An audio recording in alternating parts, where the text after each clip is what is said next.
First time we're talking about is Bron Breakker versus Oba. Who is the future of WWE and who should win? I really think it stems on who needs it more. Who capitalized from the win more? And I feel that it will be Breaker because here's the thing. I think with Oba being established and we're talking about the future, who needs it more right now because of Braun Breaker coming out of how many losses right now? And if we're talking about future, how could he be in the discussion of being the future if he has a lot of losses on his belt and he's being deemed down into the mid card division and being a tag team champion?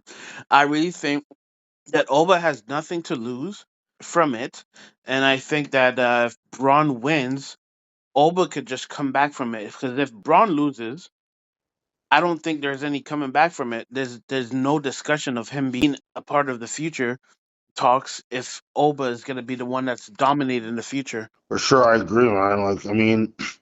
When it comes down to it, Braun Breaker has been on a downhill ever since he lost that match to CM Punk at the beginning of the year for the World Heavyweight title. There hasn't been much evolution in terms of like his progression to the main event series.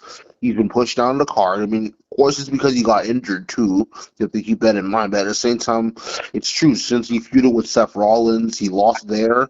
Now he's in the tag team division with the tag titles. But it's like, when is he ever going to get that push? When are they going to pull the trigger on him? So I think it's going to be interesting to see what they do at Saturday. Well, Sunday night's main event this time around to see who wins that match. But I agree.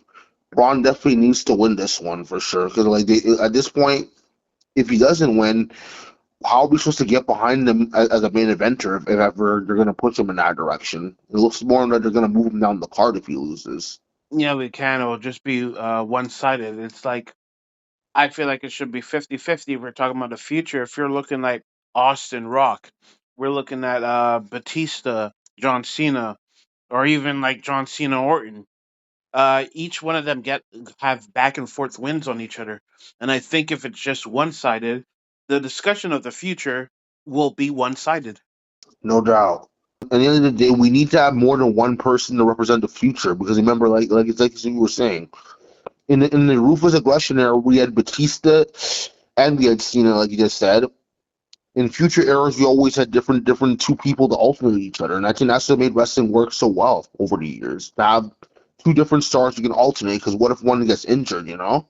And then what do we do if one's injured and we have to make new plans? At least you can pivot to another superstar to take the place. And I think that's what WWE really needs right now. They need to have some backup stars and make more stars, just in case anything happens to the current ones. Exactly. And if Bron Breakker beats Oba Femi, think about it. Braun could run with this of being like, I'm the guy that beat someone that Brock Lesnar didn't beat in his rubber match.